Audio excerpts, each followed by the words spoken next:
Hello again. Welcome back to the Automating Everything series. Last time we had made this whole building as well as finished that one off where we got the automation of all this stuff, including quartz, done.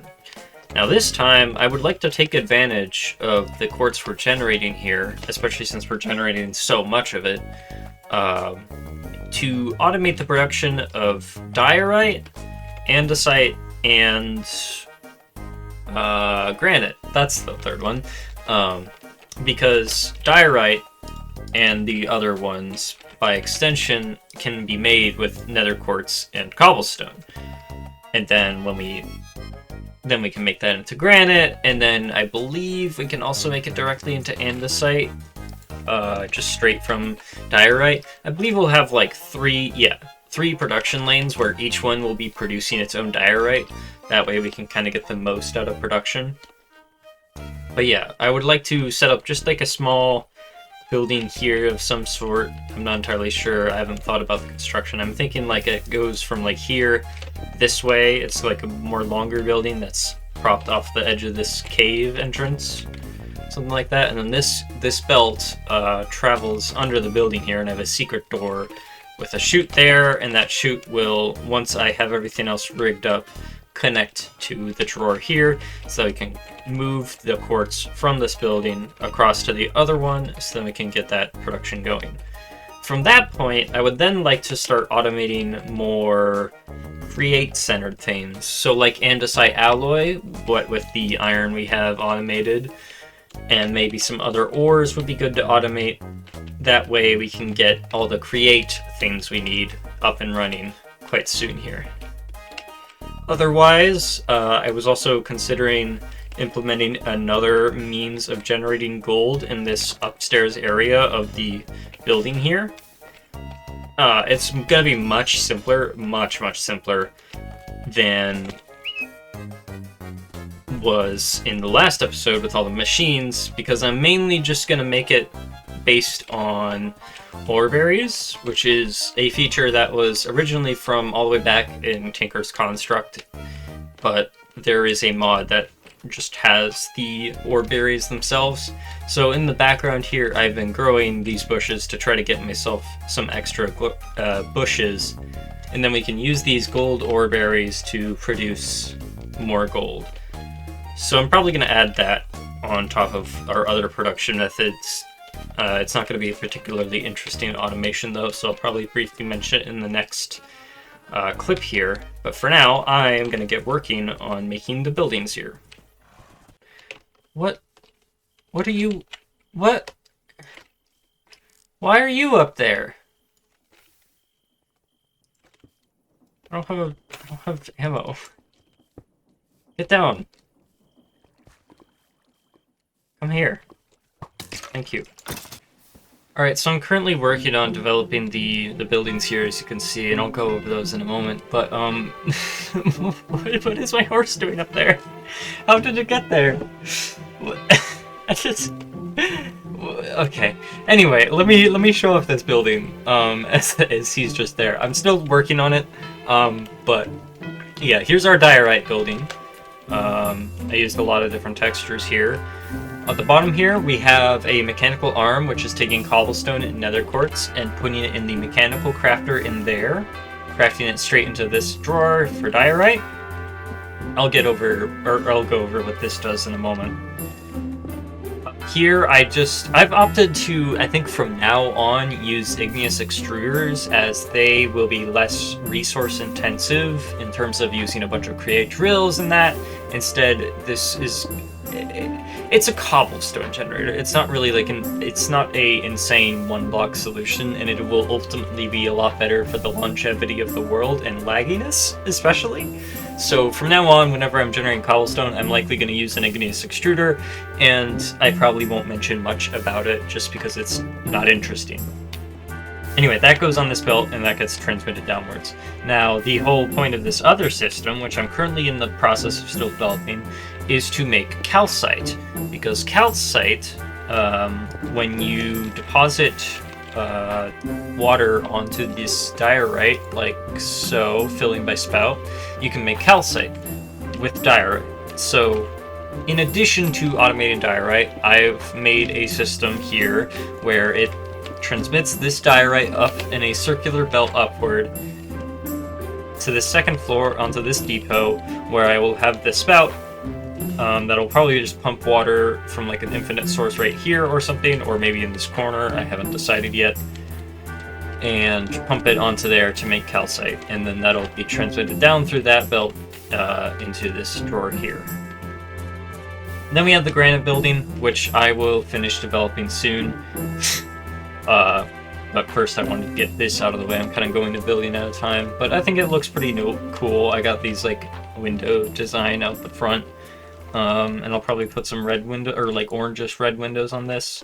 But yeah, so yeah, I will continue working on this and get that calcite made. Okay, the complex of buildings here is now complete with a pathway going all the way up to this point, and I have granite and diorite and calcite all automated in here. As I showed before, diorite being automated there. Our calcite is being made by diorite that gets taken up there, as I said before, and gets washed here and deposited back around. So that's nothing crazy. We also have a doorway between these that leads us to our granite production. Now, to produce granite, we need more diorite, so I have another set of mechanical crafters here making diorite directly into this basin with a mechanical arm, and cobblestone is coming from this corner, and nether quartz from that same belt that goes in that room. Then we also have it split off quartz over here, because in order to make granite with diorite, you need to combine it with nether quartz, so I bring that all the way down around into the basin here. It gets dropped through this belt into our drawer here. So yeah, that's these two buildings complete, and they look pretty cool in my opinion. I'm probably going to add some windows to this one. I kind of forgot to think about that.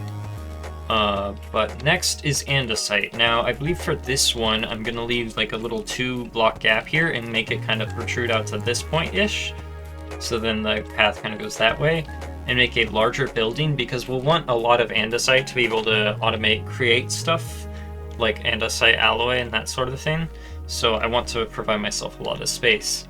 I'll also probably set up, eventually when we get to that point of automating andesite alloy, I figured it might be fun to set up like a rail like that goes from our iron, however that's rigged up, above the path here all the way over here, where we'll probably be automating andesite alloy and other create stuff, probably in this area. I'm not entirely sure yet. The only other change I've made is, like I mentioned before, I did add to the gold production on the top area here with a bunch of these oreberry bush that just deposit their gold onto this, that gets smelted and sent down when it's made into nuggets into our belt there, so it can combine with the rest of the gold we're making. I'm going to slowly upgrade it and give it more pots as time goes on. I just need to wait for it to generate more of the bushes here. But yeah, that kind of leaves gold nice and well automated. So yeah, next is andesite, I believe, yeah. So one thing I don't really address in my videos is my building process, so I wanted to give a little sneak peek as to what I'm doing here. So I'm in the process of building our andesite building. It's going to be a bit larger of a building, so I have more room for production. But what I've decided to go with is a bit more mossier and kind of like older, run-down building kind of look here. So what I've done is, first I went through on a sweep with a bunch of mossy bricks, using chipped to have like different textures. I have all of them here, and then kind of just making an outline, kind of randomly placing it roughly, with like some vines extending up, as you can see, and others just being like little bits, and it kind of being sparse in some areas like here, and heavier other areas like over here or here. And then the second layer through was tough bricks and similar blocks, which have a very dirty, kind of like more weathered look than normal stone bricks. And then now I can go through with like some other stone bricks, and I also have andesite, and that's probably going to be higher up as well. And it's probably going to require some tweaking, but I just wanted to show off kind of how this looks in the process. It's very rough. It's never built all at once, you know. I tend to iterate quite a bit, and using a lot of different textures goes a long way in making builds visually interesting, even when they are fairly simple. Of course, it can be difficult in cases like the back of that building is extremely boring. There's no good way to fix that, but simple windows or a little bit of texture can go a long way. Even on the back of this here, there's a gradient you can kind of tell where like this is all black stone down here, then it kind of transitions with deep slate and then mud and deep slate bricks up towards top. And I'm kind of aiming to do something similar with this, where we have mossy and like tough bricks towards the bottom, and I might honestly put more tough bricks towards the bottom here, and then it'll gradient into stone and andesite based bricks towards the top, so it kind of makes the top end lighter, which does look very nice. That's not something I really did with these. What I did with these was I used a lot of brick textures at the very bottom, rarely using like smooth stone textures. And then as it went up, I used some of these rougher textures like this eroded granite, which is basically just sand, or normal granite, or like different kind of shapes to like give the sense that it's weathered at the top, but like the foundation is still solid. Similar thing happened here, though not as strongly. It's kind of like there's some, you know, these diorite bricks towards the bottom, then you have the smoothing, and then there's kind of a layer of bricks again there where it's the two floors, and then another layer towards the top that's kind of like just, you know, demonstrating the top of the building. These are the kind of things that like you can consider. Now, I couldn't really do a good gradient on this building, unfortunately, and I am planning on maybe building like a tree here and maybe here to kind of cover up the fact that there's not a lot interesting about the building itself. But yeah. Anyway, I am going to go back to building now. Alright, I have been plugging away and getting a lot of building done over the past week or so. And I finally have mostly completed this building. I'll talk about that in a moment. Here we have our andesite building. We've got rail coming in here, like I discussed before, and I'll talk about what that does later, but this rail goes above onto the balcony of this, because I couldn't quite fit it in this narrow space. Loops around all the way over to our iron farm over here off to the side. And I use these metal supports to kind of give a very cool industrial look. I've been considering switching these over, but I haven't decided yet. I might also put an additional one here just because it seems unsupported and it could probably fit like right here and not be too intrusive, although, yeah, I'm not entirely sure. Let's go inside though. So of course we have quartz coming in from over here, which comes from our quartz generator in this building, as I described before, where it drops below here. In fact, the quartz here is dwindling quite a bit. I might make an effort to upgrade that, but for now it'll be fine. Let's go inside. Alright, so there is a lot going on here, but what we need is a lot of diorite. So here is the basic gist. We have mechanical crafters that take quartz and cobblestone and craft it into diorite, much like our other diorite building is. We have quartz coming in here and cobblestone coming from a generator up there for these, and mechanical arms distributing all the materials. Now I have 3 sets of 2 crafters. There's 4 more up here that you can see. They all go into our andesite creators over there, which I'll talk about in a moment. It's all the same setup, it's just slightly differently arranged because of constraints regarding gears and stuff like that, but it does fit all here, so that's nice. And I have these windows up here. Now, let's go over to the actual andesite creation. So that accumulates in here, and then it is split through these brass tunnels over to our mixers over here. This is where it makes andesite, where cobblestone is taken from a generator, or a set of generators up at here by these mechanical arms into our mixer basins.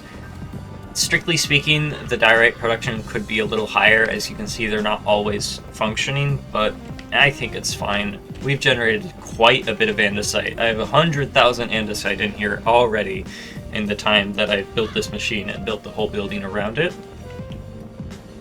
Now, we're also making andesite alloy in this building.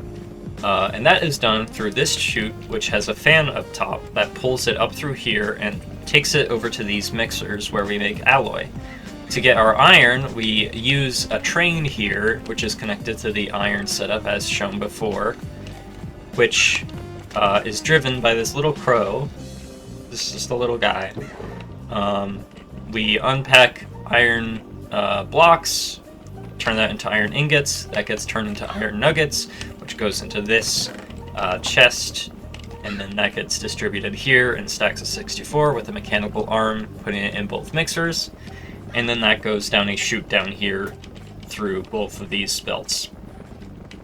On top of this, we have a chute here that goes upward, and if I go up another floor, we have this space where that comes in over here, and we can cut it into two different things currently. I have some cutting into shafts, so we've been accumulating shafts, as well as andesite scaffolding. This is something that is very useful, but I don't need like a ton of it, so I put a downgrade on this, so it only keeps 64 items in there. So it's not like I'm going to make 2,000 scaffolding and not ever use it, but andesite scaffolding does seem to be useful. Now I do want to add more in here. Basically, using this space here, I want to make the cogwheels and large cogwheels automatically, because those would be really useful, and I need those often. But yeah, then this is just kind of an outdoor area. I don't really plan on putting anything here. And then I've got windows. I used soul sand, like 2 different textures of the soul sand, and then multiple textures of moss for the roof here, and I think it kind of looks nice. I also have another floor here. I'm not entirely sure if I'll do anything with this, but I have it in case I want more space. Now the next thing I would like to do, in order to make these cogwheels, we'll need wood. And in order to do that, it would be easier to get another wood farm, because our wood is over here, and that would be quite a distance to rail over. Whereas I was thinking I could set up a jungle wood farm across the river here in this area, and then it could be belted over into this building. And that way, I could create andesite casings down here in this free space, as well as cogwheels up on the upper floors. So that is going to be my next plan, and in order to do that, I have to clear out a bunch of space here, so that's going to take time. It just showing off my cleanup backpack here. It's full of stuff, and there's still stuff in my inventory that I can't even put away. So I need to do quite a bit of cleaning up before I can get around to doing that, but that will be the next plan. I also kind of want to create a handmade tree here to cover up this empty space.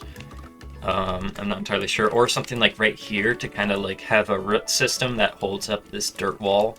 I also want to make use of this cave at some point. Not entirely sure what exactly, but I will make use of it. You may notice this area is getting quite laggy. If I look this direction, my FPS is fine, and then I look this way and it shoots down, and that's just fact of the matter. It's gonna be unavoidable, honestly, but yeah. I think that is going to do this episode, though, because I've done quite a bit of work out on here, and I want to get an episode out for y'all to see, to just show that I'm still chipping away at it. Next time we'll get a jungle wood farm made and more create stuff. I'll also probably make a copper and zinc farm in this area, mainly using ore berries most likely, as that's the easiest method, but we can also use like different stone generations, much like we did for iron. But yeah, so I hope you enjoyed, and I will see you next time.